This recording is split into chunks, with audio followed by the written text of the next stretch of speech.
నీతో నేను నడవాలని, నీతో కలిసి ఉండాలని, నీతో నేను నడవాలని, నీతో కలిసి ఉండాలని ఆశయ, చిన్న ఆశయ, ఓ యేసయ్యా నీవే తీర్చాలయ్యా. ఆశయ, చిన్న ఆశయ, ఓ యేసయ్యా నీవే తీర్చాలయ్యా. నీతో నేను నడవాలని, నీతో కలిసి ఉండాలని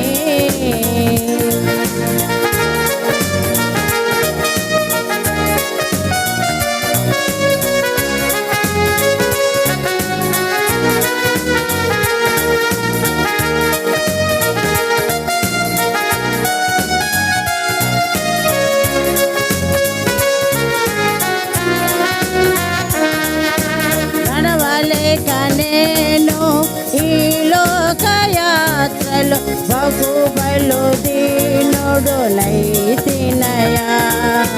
నడవలేక నేను ఈ లోకయాత్రలో బహుబలు దీనుడునైతినయా.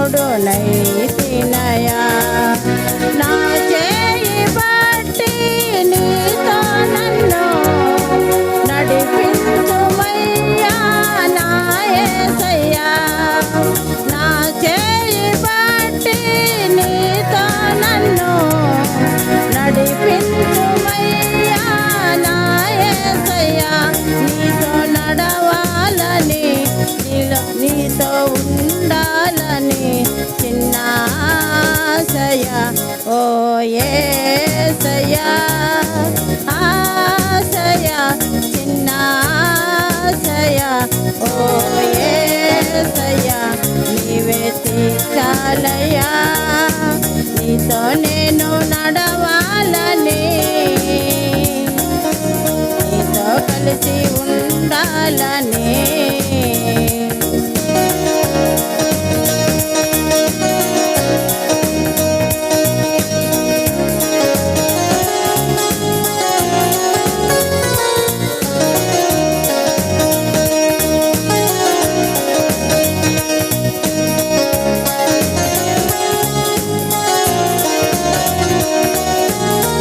సౌల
కీర్తన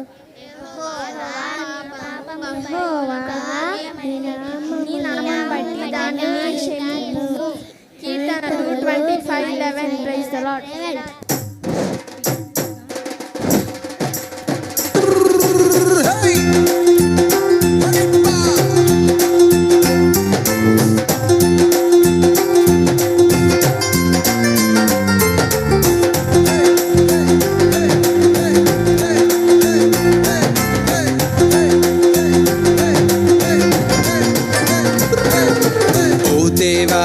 మన్నే తీసి చక్కనైన నిన్నే చూసి ముచ్చటగా నన్నే చేసావా.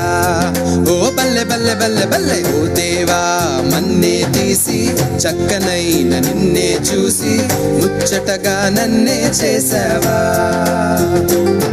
నీ రూపం నాకిచ్చుటయే గొప్పగా ఉన్నదయా, జీవాత్మ నాలో నింపగనే జీవిగనైతినయా. నీ రూపం నాకిచ్చుటయే గొప్పగా ఉన్నదయా, జీవాత్మ నాలో నింపగనే జీవిగనైతినయా. బల్లె బల్లె బల్లెగా బల్లె బల్లె బల్లెగా బల్లె బల్లె బల్లెగా చేశావు. బల్లె బల్లె బల్లెగా బల్లె బల్లె బల్లెగా హల్లెలూయా నీకే చేస్తాను. బల్లె బల్లె బల్లెగా బల్లె బల్లె బల్లెగా బల్లె బల్లె బల్లెగా చేశావు. బల్లె బల్లె బల్లెగా బల్లె బల్లె బల్లెగా హల్లెలూయా నీకే చేస్తాను. ఓ దేవా, నన్నే తీసి చక్కనైన నిన్నే చూసి ముచ్చటగా నన్నే చేసావా. ఓ బల్లె బల్లె బల్లె బల్లె ఓ దేవా, నన్నే తీసి చక్కనైన నిన్నే చూసి ముచ్చటగా నన్నే చేసావా. నీ రూపం నాకిచ్చుటయే గొప్పగా ఉన్నదయా, జీవాత్మ నాలో నింపగనే జీవికనైతినయా. నీ రూపం నాకిచ్చుటయే గొప్పగా ఉన్నదయా, జీవాత్మ నాలో నింపగనే జీవికనైతినయా. బల్లె బల్లె బల్లెగా బల్లె బల్లె బల్లెగా బల్లె బల్లె బల్లెగా చేశావు. బల్లె బల్లె బల్లెగా బల్లె బల్లె బల్లెగా హల్లెలూయా నీకే చేస్తాను. బల్లె బల్లె బల్లెగా బల్లె బల్లె బల్లెగా బల్లె బల్లె బల్లెగా చేశావు. బల్లె బల్లె బల్లెగా బల్లె బల్లె బల్లెగా హల్లెలూయా నీకే చేస్తాను. ఎస్తేరు గ్రంథంలో నుంచి మనము చదవగా విని ఉన్నాం. 3వ అధ్యాయము మొదటి నుంచి 4 వచనాలు చదవగా విని ఉన్నాం. మనము అక్కడ చూస్తే ఆ యొక్క మొదటి వచనంలో రాజైన అహష్వేరోషు అనేటటువంటి ఆ చక్రవర్తి, ఆయన క్రీస్తు పూర్వము 486 నుంచి 465వ సంవత్సరం వరకు పారసీక రాజ్యానికి ఆయన చక్రవర్తిగా ఉంటున్నట్టుగా మనము చరిత్రలో చూడగలం. ఆయన మరి అహష్వేరోషు భారతదేశము నుంచి కుషు దేశం వరకు 127 సంస్థానాలతో కూడినటువంటి సామ్రాజ్యాన్ని ఆయన పరిపాలించినట్టుగా మనము చరిత్రలో చూడగలం. మరి ఆయన ఆ యొక్క అహష్వేరోషు తన రాజధాని నగరమైనటువంటి షూషను పట్టణం అక్కడ సింహాసనాధిష్ఠితుడై తన పాలన సాగిస్తూ ఉన్నాడు. మరి అక్కడ ఉంటున్నటువంటి ఆ చక్రవర్తి అక్కడ ఆ యొక్క రాజ్యంలో ఒక అతనిని అందరితో సమానంగా ఉంటున్నటువంటి ఒక అధికారిని అందరికంటే ఎత్తుగా ప్రమోషన్ ఇచ్చాడు. ప్రమోషన్ ఇచ్చి అతనిని ఒక స్టెప్ పెంచాడు. ప్రమోషన్ అంటే ఏంటండి, ఉన్నదానికంటే కొంచెం ఎత్తు, కొంచెం ఎక్కువ శాలరీ అయితే ఏమి కదా, కొంచెం ఎత్తుగా ఆయన అధికారులందరికీ కొంచెం. కాబట్టి ఆయన మనం ఎవరిని అంటే మనం చూస్తే హమ్మేదాత కుమారుడును అగాగీయుడనగు హామానును ఘనపరచి వాని హెచ్చించి వాని పీఠమును తన దగ్గరనున్న అధిపతులందరికంటే ఎట్టుంచాడంట, ఎత్తుగా ఎత్తుగా ఉంచాడంట, ఎత్తుగా. ఆయనకి ప్రమోషన్ వచ్చింది. సరే, అసలుకి ఈ హామాన్ ఎవరు? ఆయనకు ఎందుకు మరి అటువంటి ప్రమోషన్ వచ్చింది?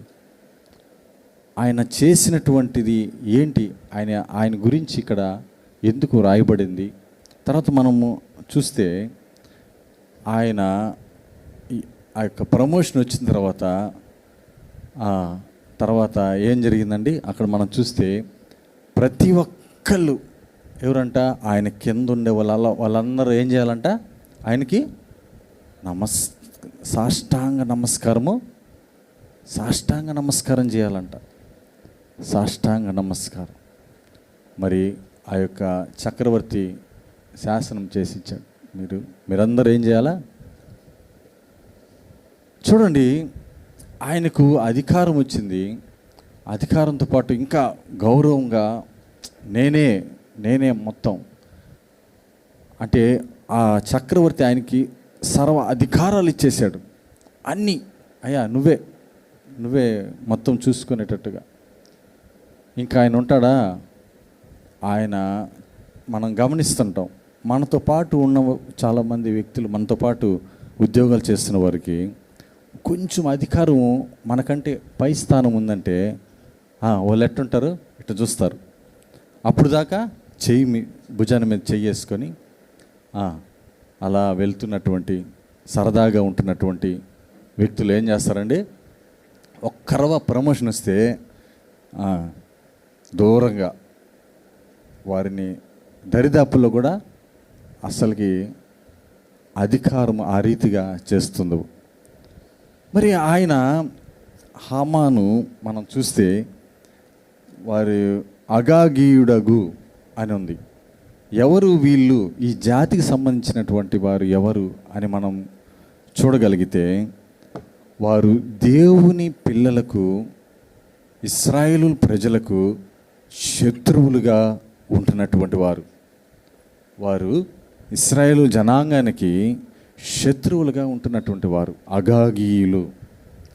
ఈ అగాగీయులటువంటి వంశానికి చెందినటువంటి వ్యక్తి ఈ హామాను. ఈయన మనం చూస్తే ఈ అగాగీయులు ఎవరంటే, మరి ఇశ్రాయేలు ప్రజలు ఐగుప్తీయుల నుంచి వారు వస్తున్నప్పుడు, కనాను దేశానికి దేవుడు వారిని నడిపిస్తున్నప్పుడు, వారిని మొట్టమొదటిగా వారిని అడ్డుకొని వారిని కొంచెం ఇబ్బందికరమైన పరిస్థితులు చేశారు. వారిని పోరాడి వారిని చాలా ఇబ్బందిగా ఉంచినట్టుగా మనము చూడగలం. ఎక్కడ మనం ఒక మాట గమనిస్తే చూడండి, మొదటి సమూయేలు రాసినటువంటి మొదటి పత్రిక, సమూయేలు మొదటి గ్రంథము 15వ అధ్యాయము, అక్కడ మనం చూస్తే మొదటి నుంచి సమూయేలు సౌలును పిలిచి, దినములన్నీ ఫిలిష్తీయుల్లో ఘోర యుద్ధము జరుగుగా. సమూయేలు మొదటి గ్రంథము 15వ అధ్యాయము. ఒకనొక దినమున సమూయేలు సౌలును పిలిచి, యెహోవా ఇశ్రాయేలీయులకు తన జనుల మీద నిన్ను రాజుగా అభిషేకించుటకై నన్ను పంపెను. యెహోవా మాట వినుము. సైన్యములకు అధిపతికి యెహోవా సెలవిచ్చినదేమనగా, అమాలేకీయులు ఇశ్రాయేలీయులకు చేసినది నాకు జ్ఞాపకమే. వారు ఐగుప్తుల నుండి రాగానే అమాలేకీయులు వారికి విరోధులై మార్గమందు వారి మీద వచ్చిరి గనుక, కాబట్టి నీవు పోయి కనికరింపక అమాలేకీయులను హతము చేయొచ్చు. పురుషులనేమి, స్త్రీలనేమి, బాలురనేమి, పిల్లలనేమి, ఎద్దులనేమి, గొర్రెలనేమి, ఒంటెలనేమి, గార్ధబొమ్మలనేమి అన్నిటినీ హతము చేసి వానికి కలిగినదంతా బొత్తిగా పాడు చేసి అమాలేకీయులను నిర్మూలన చేయమని చెప్పాను.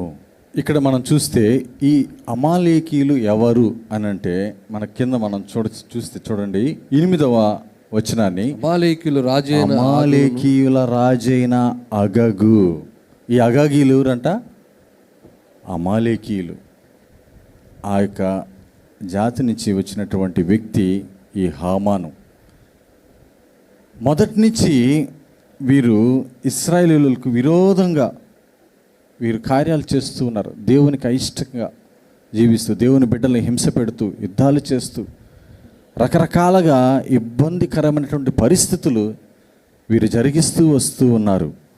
ప్రియమైన దేవుని బిడ్డలారా, నిర్గమకాండంలో మనం గమనిస్తే 17వ అధ్యాయము, నిర్గమకాండం 17వ అధ్యాయం 16 చూస్తే, అమాలేకులు తమ చేతిని యెహోవా సింహాసనమునకు విరోధముగా ఎత్తిరి గనుక యెహోవాకు అమాలేకీయులతో తరతరముల వరకు యుద్ధం ఉంటుంది. తరతరముల వరకు యుద్ధం ఉంటుంది. ఎందుకు బైబిల్ చరిత్రలు మొత్తంలో చూస్తే వీరు అగాగీలు అనేటటువంటి వారు, అమాలేకీయులు, దేవుని బిడ్డలకు శత్రువులుగా ఉంటూ ఉన్నారు. దేవుని బిడ్డలకు అందుకని దేవుడు ప్రతిసారి వారిని హతం చేయాలి, వారిని ఉంచకుండా, భూమి మీద ఉంచకుండా నాశనం చేయాలని ప్రతిసారి ప్రతి ప్రవక్త ద్వారా హెచ్చరిస్తూ చెప్తూ ఉంటున్నాడు. మరి మనము ఆ యొక్క వ్యక్తిని ఇక్కడ చూడగలం. ఎస్తేరు గ్రంథంలో మనం చదవబడినటువంటి వాక్య భాగంలో, హమ్మేదాత కుమారుడును అగాగీయుడునగు హామానును ఘనపరచి వాని హెచ్చించి వాని పీఠమును తన దగ్గరనున్న అధిపతులందరికంటే ఎత్తుగా నుంచెను. ఈ హామాను అగాగీయుడైనటువంటి ఆ యొక్క జాతికి చెందినటువంటి వ్యక్తిగా ఉంటున్నాడు. అంటే దేవుని ప్రజలకు శత్రువులుగా ఉంటున్నటువంటి జాతి కలిగినటువంటి వాడు. మరి అతనికి యూదులకి మధ్య జరుగుతున్నటువంటి పోరాటం ఇక్కడ మనం గమనించగలం. ఆ 2లో మనం చూస్తే, కాబట్టి రాజు గుమ్మమునున్న రాజసేవకులందరూ రాజాజ్ఞానుసారముగా మోకాళ్ళుని ఏం చేస్తారు, హామానుకు నమస్కరించిరి. మొర్దకై వంగకయు నమస్కారము చేయకయు ఉండగా, మొర్దకై ఎవరు? యూదులు, యూదా జాతికి చెందినటువంటి వాడు, దేవుని బిడ్డ. మరి ఆయన ఏం చేస్తున్నాడు? ఆయన నమస్కారం చేయడంలా, వంగి నమస్కారం చేయడంలా. ఎందుకంటే దేవుని గురించి బాగా తెలిసినటువంటి వాడు, దేవుని ఆజ్ఞలు తెలిసినటువంటి వాడు, ఎలా జీవించాలో తెలిసినటువంటి వ్యక్తి. కాబట్టి నేను బ్రొక్కను, నేను నమస్కారం చేయను అని చెప్తూ ఉన్నాడు.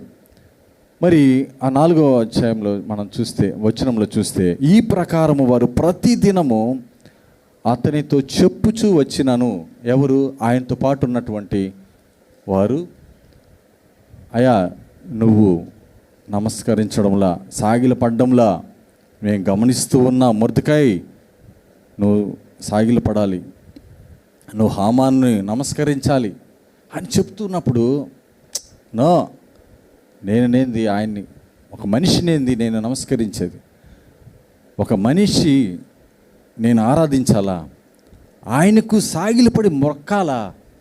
నెవర్, నేను చేయను అని చెబుతూ వస్తున్నాడు. అతడు వారి మాటను చెవిని పెట్టకపోయేను గనుక వారు మొర్దెకై యొక్క మాటలు స్థిరపడునో లేదో చూతుమని దాన్ని హామానునకు తెలిపిరి. ఏం చేశారంట? ఈ మాటలు తీసుకెళ్ళి ఏం చేశారు? ఈయన మాట వినలా కాబట్టి నేరుగా హామాను దగ్గరికి వెళ్ళిపోయి, మీకు నమస్కరించాలి, సాగిలపడాలి అని చెప్పినప్పుడు అందరూ చేస్తున్నారు. కానీ మొర్దెకై, ఆ వ్యక్తి మాత్రము మీరు గమనించరో లేదో, మేము మాత్రం గమనిస్తున్నాం. కాబట్టి ఆయన నీకు నమస్కరించడంలా, ఆయన నీకు సాగిలపడ్డంలా. కాబట్టి ఆయన సంగతి ఏందో ఒకసారి చూడు, ఆయన సంగతి ఏందో ఒకసారి చూడండి. ప్రియమైన దేవుని బిడ్డలారా, మనతోనే ఉంటారు, మనతోనే కలిసి ఉంటారు కదా. కానీ ఏం చెప్తారు? మన గురించి పోయి చాడీలు చెప్పేవాళ్ళు కూడా ఉంటారు, చాడీలు చెప్పేవారు ఉంటారు. మనతోనే ఉంటున్న వాళ్ళే వారు ఏం చేస్తున్నారు? వెళ్ళి ఈయన గురించి విషయం చెప్పేశారు. అయ్యా మేమందరము నీకు సాగిలపడి నమస్కరిస్తున్నాం. కానీ మొర్దెకై చూసారా, ఆయన మాత్రం సాగిలపడ్డారు. మీరు గమనించలేదో ఒకసారి చూడండి అని మరి చెబుతూ ఉన్నారు. నిజంగా తర్వాత ఆయన చూసినప్పుడు, ఆ మాట, వాళ్ళు చెప్పినటువంటి మాటను విన్నప్పుడు ఆయనకి చాలా కోపం వేసింది. 4వ వచనంలో మనం చూస్తే, నేను యూదుడను గనుక, ఏలయనగా నేను యూదుడను గనుక ఆ పని చేయజాలనని వారితో చెప్పి ఉండెను. మనము మరి చదవబడినటువంటి వాక్యంలో ఈ చివరి వచనము మనకు కొన్ని ఆత్మీయ సత్యాలను నేర్పిస్తుంది. తర్వాత మీకు తెలుసు, ఆ అధ్యాయం మీరు చదివితే ఉంటుంది, మరి ఎందుకు ఆయన నమస్కరించలేకపోయాడు, తర్వాత ఆయన ఏం చేయబోయాడు, రాజు దగ్గర శాసనాన్ని తీసుకొచ్చి, అదంతా మనము ఆ అధ్యాయంలో చదివితే మనకు తెలుసు, ఎందుకంటే మీకు కూడా ఆ విషయం తెలుసు. కాబట్టి ప్రియులరా, అక్కడ మనం గమనిస్తే ఏలయనగా 4వ వచనం చివరి లైన్ మనం చూస్తే, ఏలయనగా అతడు నేను యూదుడను గనుక ఆ పని చేయజాలనని వారితో చెప్పి ఉండెను. నేను యూదుడినయా, నేను దేవుని బిడ్డను, నేను దేవునికి సంబంధించినటువంటి బిడ్డను, దేవుని ఆరాధించాలా ఆరాధిస్తా, దేవుని గణపరచా, ఆయన కొరకు నేను ఏదైనా చేయగలను. కానీ ఒక వ్యక్తిని చూసారా, మీరు నమస్కరించమంటున్నారు, సాగిలపడమంటున్నారు, నేను చేయను. ఎందుకంటే నేను యూదుడను గనుక. ప్రియమైన దేవుని బిడ్డలారా, అందులోంచి మనం మొదటి మాటను మనం గమనిస్తే, నేను యూదుడను గనుక ఆ పని చేయజాలను అనే మాటను మనం చూస్తే, మొదటిగా మనకు ఏం తెలియజేస్తున్నాడంటే, అతడు ఒక ప్రత్యేకపరచబడినటువంటి వ్యక్తిగా మనం తెలియజేస్తూ ఉన్నాడు. ఆయన ఒక ప్రత్యేకమైనటువంటి వ్యక్తిగా, ఎందుకంటే ఆయన యూదుడు, ఆయన దేవుని బిడ్డ, దేవుని మాటలను మాత్రమే ఆయన ఆలకించేవాడు. వాటిని చెవిని పెట్టుకొని వాటిని అనుసరిస్తూ వాటి ప్రకారము నడుచుకునేవాడిగా ఉంటూ ఉన్నాడు. కాబట్టి అతను మొదటి మాట మనం అతనిలో ఏం చూడగలమంటే, అతను ప్రత్యేకపరచబడినటువంటి వ్యక్తిగా మనము అక్కడ ఆయన తనలో చూడగలం. ప్రియమైన దేవుని బిడ్డలారా, చూడండి, నిర్గమకాండము 19వ అధ్యాయము, 19వ అధ్యాయము 5వ వచనం 6వ వచనం చూస్తే, కాగా మీరు నా మాట శ్రద్ధగా విని నా నిబంధనను అనుసరించి నడిచిన ఎడల మీరు సమస్త దేశ జనులలో నాకు స్వకీయ సంపాద్యమగుదురు. సమస్త భూమియు నాదే గదా. మీరు నాకు యాజక రూపమైన రాజ్యముగాను పరిశుద్ధమైన జనముగాను ఉందురని చెప్పుము. చాలమ్మా. చూసారా ప్రియమైన దేవుని బిడ్డలారా, అక్కడ మనం చూస్తే దేవుడు ప్రత్యేకమైన జనాంగముగా ఎంచుకున్నాడంట. ఆయన బిడ్డల్ని ప్రత్యేకమైన జనాంగంగా ప్రత్యేకపరుచుకున్నాడు. మీరు అన్యుల వలె, ఇతరుల వలె దేవుణ్ణి ఎరుగకుండా ఉంటున్నటువంటి బిడ్డల వలె కాకుండా, మీరు నా బిడ్డలు, నా మాట మీరు వినాలి, నేను చెప్పినట్టు మీరు జీవిస్తే మీకు ఆశీర్వాదకరంగా నేను ఉంచుతా, మిమ్మల్ని నిత్య జీవంలోకి నేను నడిపిస్తా. మీరు నా బిడ్డలు కాబట్టి మీరు ఎలా ఉండాలి? ప్రత్యేకమైనటువంటి వారముగా ప్రత్యేకపరచబడాలి. నేను క్రైస్తవుణ్ణి కనుక నేను దేనికి మొక్కకూడదమ్మా? టీవీకి మొక్కకూడదు, సీరియల్స్కి మొక్కకూడదు. మొక్కుతున్నారమ్మా? మొక్కారంటే ఇంకా మీరు అగాగీలే కదా. ఇంకా నేను క్రైస్తవుని కనుక 24 గంటలు ఫోన్కు మొక్కను తీర్మానం చేసుకుంటున్నారా? చూడండి ప్రియులారా, ఆయన ఆ యొక్క హామానును మొక్కడంలా, నమస్కరించడంలా, ఎందుకంటే నేను యూదుడను గనుక నేను ఆ పని చేయజాలను. అది నిజమైనటువంటి భక్తి. మనం నేను క్రైస్తవుడిని కనుక సినిమాలు చూస్తాను, నేను క్రైస్తవుడిని కనుక నోటికున్న అబద్ధాలు చెబుతాను, నేను క్రైస్తవుడిని కనుక చేయకూడనటువంటి అసహ్యమైనటువంటి పనులన్నీ చేస్తాను. ఏమ్మా, నిజమేనా? మనము ప్రత్యేకించబడినటువంటి వారమని దేవుడు సెలవిస్తుంటే, దేవుని మాట చెబుతుంటే మనం ఎలా అయిపోతున్నాం? కల్మషం హృదయాన్ని, మన మనస్సుని, మన శరీరాన్ని అపవిత్రం చేసుకుంటూ ఉన్నాం. నేను యూదుడిని కనుక గట్టిగా అతను నిలబడుతున్నాడు. ఎందుకంటే నేను ప్రత్యేకించబడినటువంటి, ప్రతి ఒక్కరు మొక్కుతున్నారు, ప్రతి ఒక్కరు సాష్టాంగపడుతున్నారు, ప్రతి ఒక్కరు ఆయన్ని పూజించాలి, ఆయన్ని ఆరాధించాలి, ఆయన దేవుడిగా మీరు మొక్కాలి అని వారు అనుకుంటున్నప్పుడు ఈయనకు తెలుసు ఏది సత్యము, ఏది నిజమైన దేవుడు, ఏది అబద్ధ దేవుడు. ఇతను తెలుసు కాబట్టి ఏం చేస్తున్నాడు? ప్రత్యేకపరచుకుంటున్నాడు. ఇతను నమస్కారం పోనీ ఏం చేస్తాడు చేయని, నేను మాత్రం మనలో ఉందా? నిజంగా మనలో ఉందా?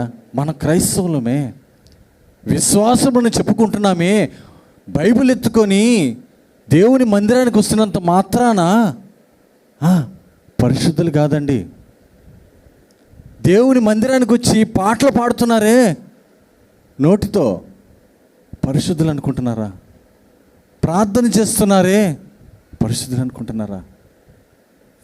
ప్రియమైన దేవుని బిడ్డలారా, మనము పవిత్రపరచబడాలి, పరిశుద్ధపరచబడాలి, ప్రత్యేకించపరచబడాలి. వారు చేస్తున్నారు కదా, మేము చేస్తే ఏమవుద్ది? ఏం కాదులే, అదే పాపం అయిపోతుంది. ఒక్కరో ఏమవుద్దులే, చిన్నదే కదా. వారు చూస్తున్నారు కదా, ఇంట్లో వారు చూస్తున్నారే, సినిమాలు టీవీలు పెట్టుకొని నేను కూడా పక్కన కూర్చొని చూస్తే ఏమవుద్ది? వారితో పాటే కదా. ప్రత్యేకపరచబడాలి. వారు ఉన్నారా? వారు ఆ రీతిగా ఉన్నారా? దేవునికి అసహ్యమైనటువంటి కార్యాలు చేస్తున్నారు, నువ్వు ప్రత్యేకపడు, నీ జీవితాన్ని ప్రత్యేకపరచుకో. నేను మరి ఆ స్కూల్లో చదివేటప్పుడే కొంచెం ఫ్రెండ్స్తో వెళ్ళేవాడిని. ఆ యొక్క నరసింహకొండ కూడా వెళ్ళా సైకిల్లో. తర్వాత సినిమాలు కూడా తీసుకెళ్ళేవాళ్ళు వాళ్ళు 10th క్లాస్ 9th క్లాస్ ఆ టైంలో. నేను ఎక్కువ పోను కానీ వాళ్ళు పిలిచినప్పుడు వెళ్ళా. అక్కడ నాతో పాటు మా మందిరానికి వచ్చే పిల్లోడు కూడా ఉన్నాడు, వాడు కూడా వచ్చున్నాడు. వాడిని చూసి నేను కూడా ఏం చేశాను, పోవచ్చేమో. మళ్ళీ మేమిద్దరము సండే స్కూల్లో కలుస్తాం, చర్చిలో మందిరంలో జరిగే సండే స్కూల్లో కలుస్తాం. వాడు సండే స్కూల్కి వస్తాడు, నేను సండే స్కూల్కి వెళ్తా. వాడు సినిమాకి వెళ్తున్నాడు, నేను సినిమాకి వెళ్తున్నా. ఎక్కడ ప్రత్యేకంగా జీవించలేకపోయా. తర్వాత తెలుసుకున్నప్పుడు దేవుని భయభక్తులతో ఆరాధిస్తూ దేవుని నా సొంత రక్షకునిగా అంగీకరించినప్పుడు ఇంట్లో సినిమా కూడా పెట్టడానికి వీలులే. మా ఇంట్లో డిష్ ఉండదు, టీవీ ఉంటుంది. నేను ఇంటర్నెట్ ఒకటి పెట్టుంటా, వార్తలు లేదంటే యూట్యూబ్లో దేవుని వాక్యాలు లేదంటే పాప పెడితే చింగ్చాంగులు డోరామ్యాన్లు పెడుతుండేది. ఇప్పుడు అవి కూడా మానేసింది. మేము చెప్పాం, నాయన మీరు దేవుని పాటలు వినాలి, దేవుని స్టోరీస్ ఉంటాయి అవి వినాలి అని చెప్పేవాడు. ఇంటికి వచ్చిన మా బంధువులు అయితే ఆ ఛానల్ ఈ ఛానల్ చెప్పి నొక్కుతుంటారు. నేను చెప్తుంటా, దాంట్లో డిష్ రాదు, మీరు ఎన్ని ప్రయత్నాలు చేసినా రాదు అని చెప్పేవాడు. ప్రియమైన దేవుని బిడ్డలారా, మనం ప్రత్యేకపరచబడాలి. మనం ఇంకొక వ్యక్తిని మనం చూస్తే ఒక రాజు ఏం చేస్తున్నాడు, ఒక బంగారు ప్రతిమను ఏం చేస్తున్నాడు ఆయన. దానియేలు గ్రంథం 3వ అధ్యాయంలో మనం చూస్తే ఒక బంగారు విగ్రహాన్ని తయారు చేయించాడు.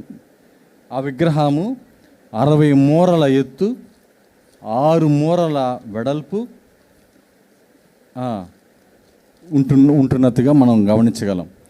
మరి ఆ బబులోను రాజ్యంలో ఆ యొక్క దూర అనేటువంటి మైదాన ప్రదేశంలో ఆ విగ్రహాన్ని మరి అక్కడ ప్రతిష్ఠించాడు ఆ రాజు అయినటువంటి నెబుకద్నెజర్. దాన్ని ఏం చేస్తున్నాడు ఇప్పుడు? దానిని మీరు ఖచ్చితంగా బ్రొక్కాలి, దాన్ని సాష్టాంగపడాలి. అక్కడ మనం చూస్తే వారు ఆ యొక్క కొమ్ము బూరలు, పిల్లన గ్రోవులు, సింఫోనియా, విపంచిక, తిత్తి బూరలు మొదలైనటువంటి వివిధ సంగీత వాయిద్యాల ధ్వనులు వినగానే ఏం చేయాలంట?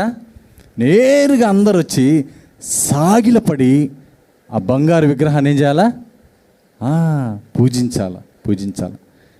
కానీ అక్కడ కొందరు కల్దీలు ఏం చేశారంటే పోయి రాజుకు చెప్పారు, అయ్యా రాజా, మీరు వర్ధిల్లును గాక, మీరు దీవించబడును గాక అని చెప్పి మీరు ఈ విధంగా బంగారు ప్రతిమను తయారు చేసి పెట్టారే, దానిని పూజించమని, దానిని ఆరాధించమని, దాన్ని సాగిలపడి మొక్కమని చెప్పారే, మేమందరం చేస్తున్నాం. కానీ షడ్రకు, మెషకు, అబేద్నెగో వారు మాత్రము ఏం చేస్తున్నారు? దానిని మొక్కడంలా, దానిని పూజించడంలా అని వెళ్ళి ఏం చెప్తున్నారు? ఆ రాజుకే చెప్పేశారు. రాజుకి చెప్పారు.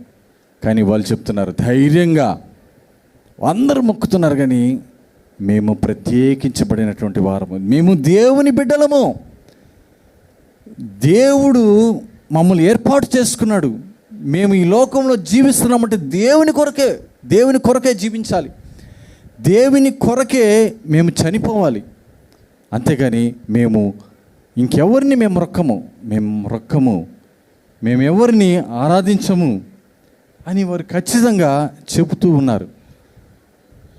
అక్కడ మనం దానియేలు గ్రంథము 3వ అధ్యాయము 18లో మనం చూస్తే, రాజా, నీ దేవతలను మేము పూజింపమనియు నీవు నిలవబెట్టించిన బంగారు ప్రతిమకు నమస్కరింపమనియు తెలుసుకొనుము.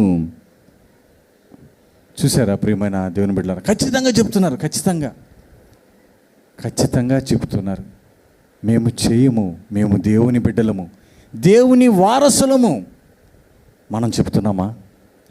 నేను క్రైస్తవుడను, దేవుని విశ్వాసిని, పరిశుద్ధులుగా జీవించాలని నేను నిశ్చయం చేసుకున్నాను, బాప్తిసం తీసుకున్నాను, మారుమనసు పొందాను. నేను ఎక్కడ పడితే అక్కడికి వెళ్ళను, ఎవరిని పడితే వారిని బ్రొక్కను, పూజించను. నేను మొన్న ఒక వీడియో చూశాను. ఆ యొక్క సీఎం, ఆడమనిషి సీఎం కుర్చీలో కూర్చొని ఉంది, చెయ్యి ఇలా పెట్టింది. అందరూ నాయకులు వస్తున్నారు, ఏం చేస్తున్నారు? కిందకి వంగి సాష్టాంగ నమస్కారం అనేసి దండం పెట్టుకొని పోతున్నారు. ఒకరు చేతిని పట్టుకొని ముద్దు పెట్టుకొని పోతూ ఉన్నారు వరుసగా. అంటే చాలామంది ఉన్నారు, క్యూ కట్టుకొని ఉన్నారు. ఒక్కొక్కరు వస్తున్నారు, ఆమె కూర్చొని ఉంది, ఆమె కింద నేల మీద పడి బొకే ఇవ్వడం, నేల మీద పడి అద్దుకోవడం, పోవడం. చూసారా ప్రియమైన దేవుని? ఎవరిని ఆరాధిస్తున్నారో, ఎవరిని సేవిస్తున్నారో, ఎవరికి సాగిలపడి మొక్కుతున్నారో ప్రజలు, నిజమైన దేవుణ్ణి తప్ప ఎందరెందరినో ఆరాధిస్తూ ఉన్నారు, మొక్కుతూ ఉన్నారు. ప్రియమైన దేవుని బిడ్డలారా, మరి మొదటగా ఆయన చెబుతున్నటువంటి ఆ మాటలో, నేను యూదుడిని కనుక నేను ప్రత్యేకించబడినటువంటి వ్యక్తిగా ఉంటున్నానని మనకు ఆ మాట ద్వారా తెలియజేస్తూ ఉన్నారు. తర్వాత రెండవదిగా మనం చూస్తే, నేను యూదుడును గనుక దేవుని వాక్యమునకు లోబడినటువంటి వ్యక్తిగా ఉంటూ ఉన్నాడు. దేవుని మాటకు లోబడినటువంటి వ్యక్తిగా. నిర్గమకాండము 20వ అధ్యాయము 3లో మనం గమనిస్తే, నేను తప్ప వేరొక దేవుడు నీకు ఉండకూడదు. నేను తప్ప వేరొక దేవుడు నీకు ఉండకూడదు. ఆయన ఆ వాక్యాన్ని ప్రకారం ఉంటూ ఉన్నాడు, జీవిస్తూ ఉన్నాడు. దేవుడు ఒక్కడే కదా, ఆయన కాకుండా ఇంకెవరిని ఆరాధించకూడదు కదా అని ఆయన వాక్యానుసారంగా, వాక్యానికి లోబడినటువంటి వ్యక్తిగా మనకు ఆయన తెలియజేస్తూ ఉన్నాడు. ప్రియమైన దేవుని బిడ్డలారా, ఇంకా మనం చూస్తే రోమీలకు రాసినటువంటి పత్రిక 13వ అధ్యాయము గమనించండి. రోమీలకు రాసినటువంటి పత్రిక 13వ అధ్యాయం 1వ వచనం మనకు చూస్తే, ఎవరంట? ప్రతి వారును పై అధికారులకు లోబడి ఉండవలెను. ఎవరికి లోబడాలంట?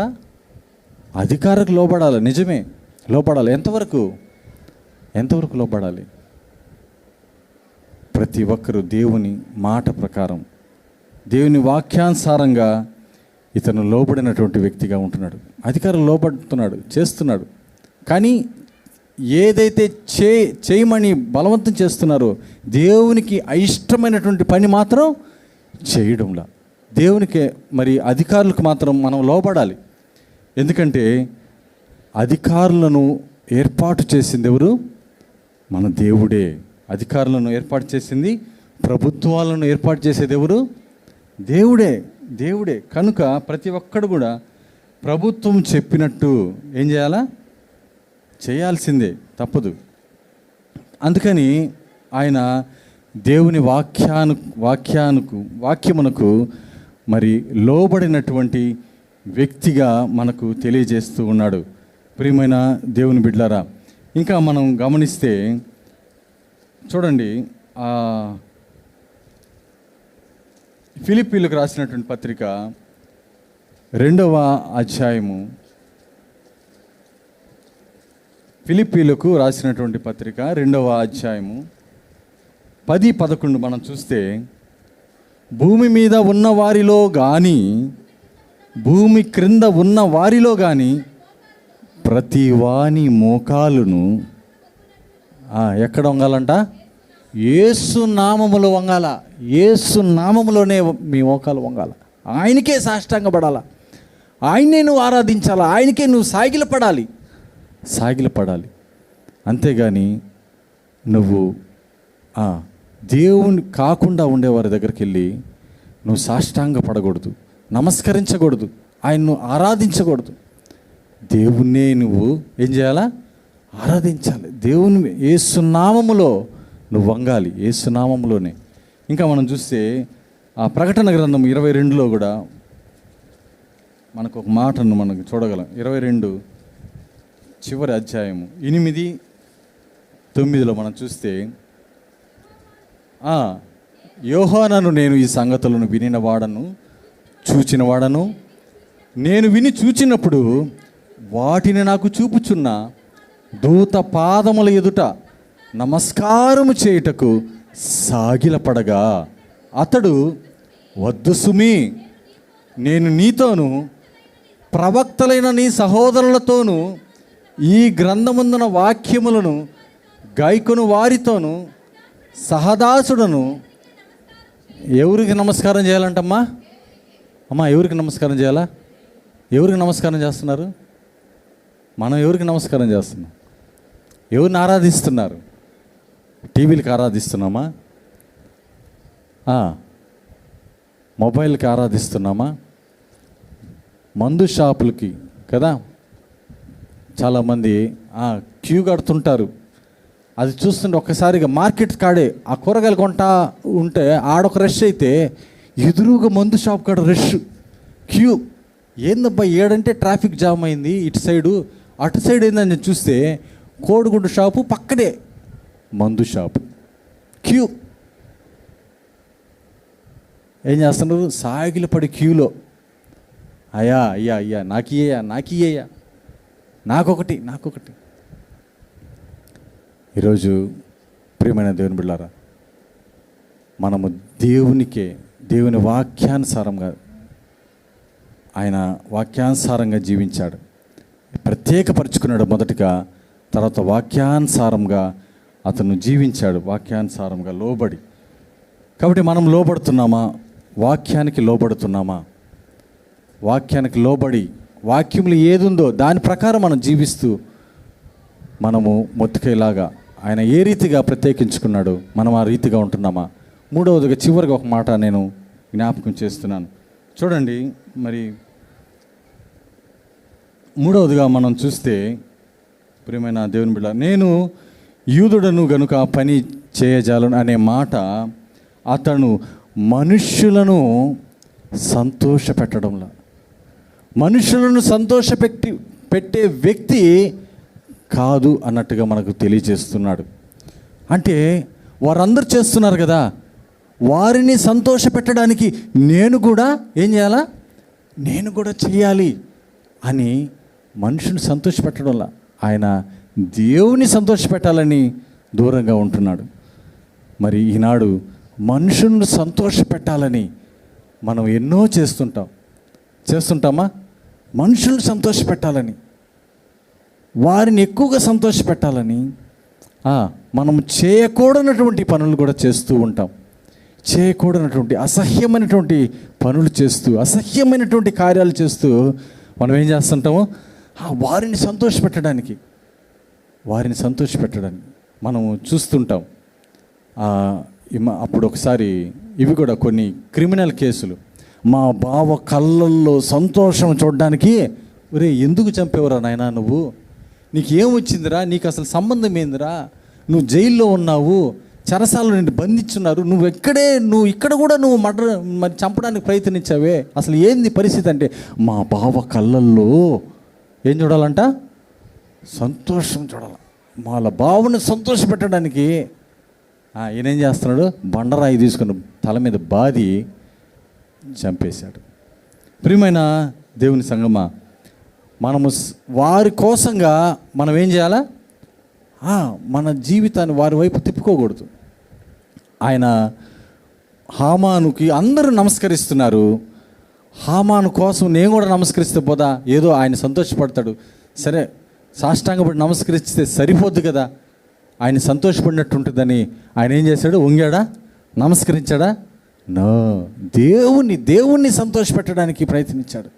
దేవుణ్ణే నేను సంతోషపెట్టాలని ఆయన స్థిరమైనటువంటి నిర్ణయం తీసుకున్నాడు. గలతీయులకు రాసినటువంటి పత్రిక చూడండి, మొదటి అధ్యాయము 10వ వచనాన్ని మనం గమనిస్తే,